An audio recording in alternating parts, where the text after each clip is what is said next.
አንቺ ግን ሳይሽ ይሄን ያህል ደስተኛ አትመስይም። አልገባኝም።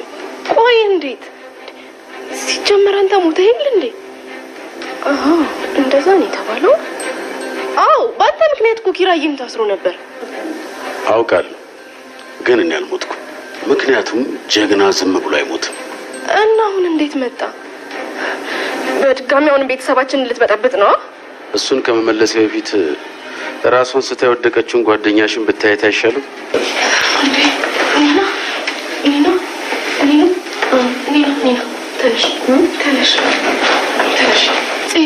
ህልም ነው አይደል? በህልሜ ነው አይደል? ጋሽ በላይ ናቻቸዋለሁ። አላየሻቸውም? እየባነንሽ ነው በእንጂ ኒና። በቃ አሁን ተረጋጊና ተነሽ፣ ራስሽን አረጋጊ። ቆይ ምን ማለት ነው? ህልም አይደለም ማለት እንዴ? መቼስ በእውኔ አላየኋቸውም አይደል? ይሄን ያህል ለምን ትፈሪኛለሽ ኒና? ቆይ እኔ ይሄን ያህል አንቺ ላይ የተለየ ነገር ያደረስኩብሽ ነገር አለ እንዴ? አወራኩ አራጺ ከማውራትም አልፎ ነካውት እኮ። በቃ መንፈስ አይደለም ሰው ነው። ወይኔ አምላክ። አባዬ ከዚህ በፍጥነት መውጣት አለብን። ቶሎ እንበል በቃ። እዚህ የደረስኩት ከዚህ በኋላ ደግሞ የማደርገውን ታዩታላችሁ።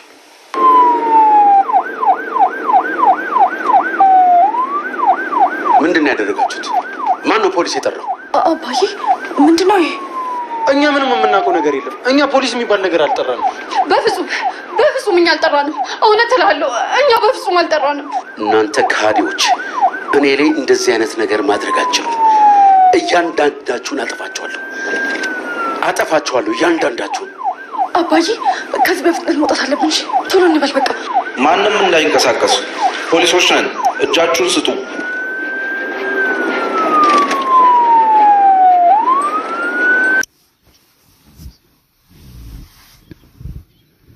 ጋሽ በላይ ተመልሶ መጡ። ጽናትን በጣም ደነገጠች። ቲና ምንድነው ምን ተፈጠረ እያለች ራሷን እየተንቀጠቀጠች ትገኛለች። ቲና በጣም የመጨረሻ ፈርታለች ማለት ነው። ጽናት ግን በከሳቸው ጋር አፍ ለአፍና እጅ ላይ ልትያያዝ ትንሽ ነው የቀራችው።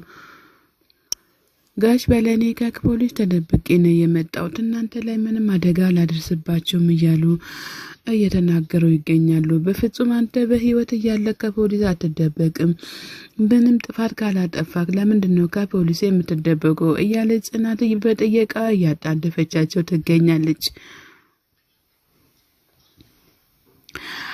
ጽናት ከኋላ ስልክ እያወራች እያለ አቶ በላይ ከኋላ ስልኳን ይቀሟታል ማለት ነው። አሁን እኔ የምፈልገው ሻይ ብቻ ነው፣ ሻይ አፍልተሽ ስጭኝ እያሉ ቲናንም እያጣደፏት ይገኛሉ ማለት ነው። ቲና ተደብቃ ወይኔ ጉዴ ፈላ፣ ምን እያደረጉ ይሆን? እኚህ ሰውዬው የምፈልገው ነው እዚህ ቤት የመጡት። እኔ ሳሁን ትንሽ ተደብቄ ወደ ጓሮ ልሂድ መሰለኝ ወይም ከቤቱ ልውጣ እያለች በጣም ተናዳለች ማለት ነው። እንግዲህ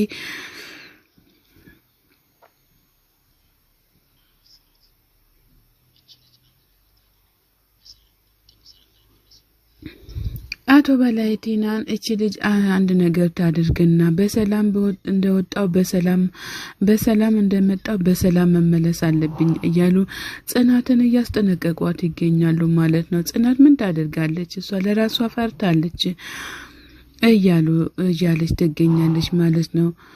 ጽናት እንግዲህ አንተ ሁሉም ነገር አታምንም እንዲህ ብላ ስትል ማመንና ያለ ማመን የራሳችሁ ፋንታ ነው እያለች ትገኛለች ማለት ነው። እንግዲህ በጣም አቶ በላይ ሞቷል ተብሎ ነበረ፣ ተመልሶ መጡ። ምን እንደተፈጠረም ባይታወቅም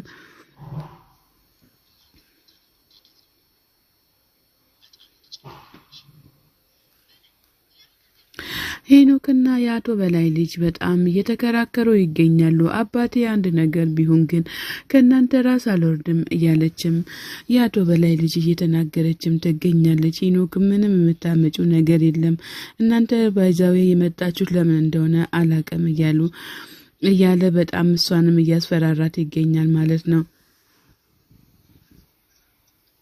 ከዚህ ግቢ በሰላም መውጣት አለባችሁ፣ እዚህ ጋር ለሰከንድ እንዳትቆዩ እያለ በጣም እያስፈራራቸው ይገኛል ማለት ነው። እሷን መለስ ብላ ከዚህ ግቢ በፍጹም አንወጣም እናንተ ትወጣላችሁ እያለች በሩን ስትነካ በሩን አላስከፈትም እያላት እየታገላትም ይገኛል ማለት ነው። ሄኖክ እንግዲህ በላዩ ላይ የመጣበት መዓት ምን እንደሆነ አይታወቅም።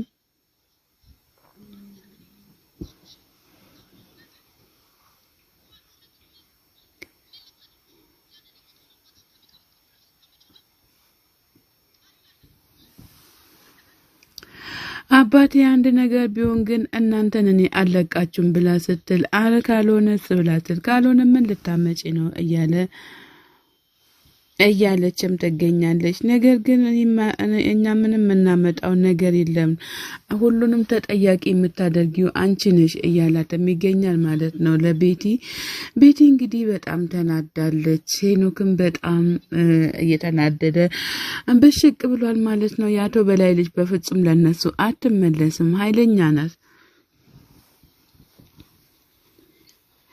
ሄኖክ አንቺ ሁሉ በነገር ባንቺ ነው የመጣው ብሎ ሲላት እኔ ምን አደረኩኝ እያላትም ይገኛል ማለት ነው።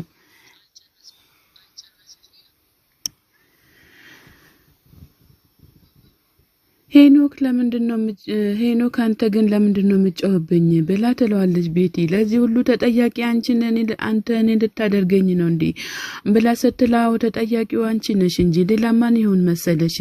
ሁሉም ነገር ካንቺ ኋላ ነው የመጣው እያላትም በጣም እያስፈራራ ይገኛል። እንግዲህ እናንተ ብትጣሉ ችግር ነው ሁሉም ነገር፣ አትጣሉ ተው።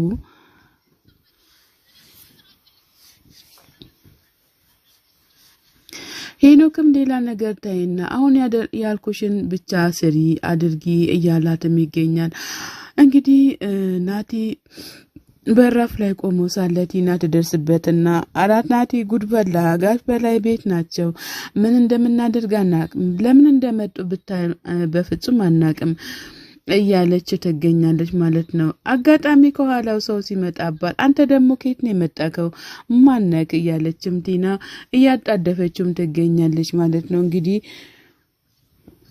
ምንድነው ምን ተፈጠረ ተናገሪ እንጂ ቲና እያላትም ይገኛል። ምንም አይደለም ሰው ነው ቤታችን የመጣው አቶ በላይ መጥቶ ያስፈራሩን ይገኛሉ እያለች ቲና እንግዲህ ለናታን እየተናገረችም ትገኛለች። ቲና በጣም ፈርታለች ማለት ነው። እቤት ተመልሶ መጥቷል ጋሽ በላይ ምን ለማድረግ እንደመጡ ራሱ አላቅም እያለችም በጣም እየተናገረችም ትገኛለች። እንግዲህ ቲናዬ የመጨረሻ ተናዳለች ማለት ነው። ምን እንደምትሆን አይታወቅም። ቆይ ማን ነው በላይ ማለት ማን ናቸው እያለም እሱም እያጣደፋት ይገኛል። አንተ ዝም በል ጋሽ በላይ ማለት እኛ እናቃቸዋለን፣ አንተ የምታውቀው ታሪክ የለም እያለ ናቲ እየመለሰለት ይገኛል። ቲና እባክህን ናቲ ና እንሂድ እኛ እኮ ተጨነቅያለሁ እያለችን በጣም ተናዳበታለች በናቲ ማለት ነው። እንግዲህ ናታም ሄዶ ያድንሻል ብለሽ ተስፋ ታደርጊያለሽ፣ ጎልፎ ነው ለራሱ። አንቺ ሊፎን ለምን አርፈሽ አትቀመጪ?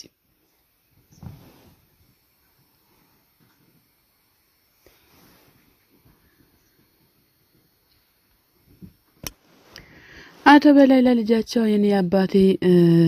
የኔ አባትሽ ምንም አልሆንም አይደል እንዴ ብሎ ሲላል አባቴ ገና መች አይደግ ነው ሁሉም ነገር ዘገና ዝቅ እንዲያደርጉ እንዲሉ ነው አመፈልጋቸው እያለች ትገኛለች። የአቶ በላይ ልጅ በጣም ጀግና እየሆነች ትገኛለች ማለት ነው። አቶ በላይና የአቶ በላይ ልጅ እንግዲህ የሰውን ቤት ለማፍረስ አቅዶ ተነስቷል ማለት ነው። ይሄም ደግሞ ከትልቅ ሰው የማይጠበቅ ስለሆነ የሰውን ቤት ከማፍረስ የሰውን ቤት መጠገን ይሻላል እያለን እኛም በመልካምነት ለርሰው እንመልስለታለን ማለት ነው። የአቶ በላይ ልጅ ደግሞ እውነት አቅዳም ተነስታለች ማለት ነው። የአባቷን ትዕዛዝ እየተቀበለች ትገኛለች። አቶ በላይም እያስጠነቅቋት ይገኛሉ። ሁሉም ነገር ግዴታ ማስተካከል አለብሽ እያሏት ይገኛሉ። አቤ እሺ በቃ ችግር የለውም አትጨነቅ እያለች መሰለሳቸው እየመለሰችለት ትገኛለች ማለት ነው።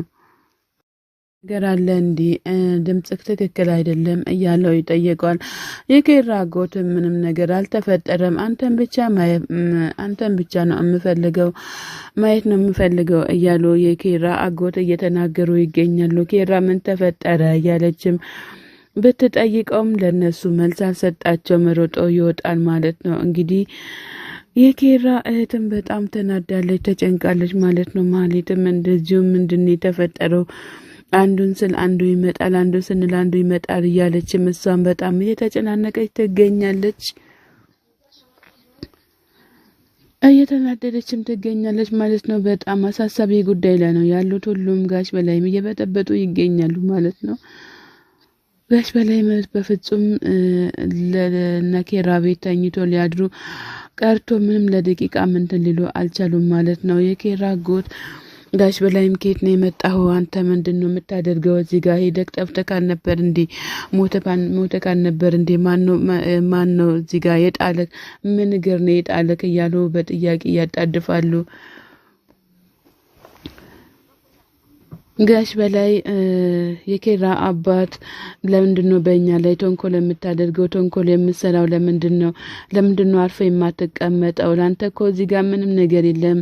ይሄ እኮ የኬራ አባት ቤት ነው፣ ሌላ አይደለም፣ የሌላ ሰው አይደለም እያሉ ጋሽ የኬራ አጎት ለጋሽ በላይ እየተናገሩ ይገኛሉ ማለት ነው። እንግዲህ የኬራ አባት እንደ ትልቅነታቸው መልካም ነገር እየተናገሩ ይገኛሉ። ሰላም ጤና ይስጥልን ውድና የተከበራችሁ የቻናሌ ቤተሰቦች ከሀገር ውስጥም ያላችሁ ለቻናሌ አዲስ ሆናችሁ ሰብ ላይክ እያደረጋችሁ ቤተሰብ የሆናችሁትን በላይ ግቡ። መልካምነት ለራስ ነው።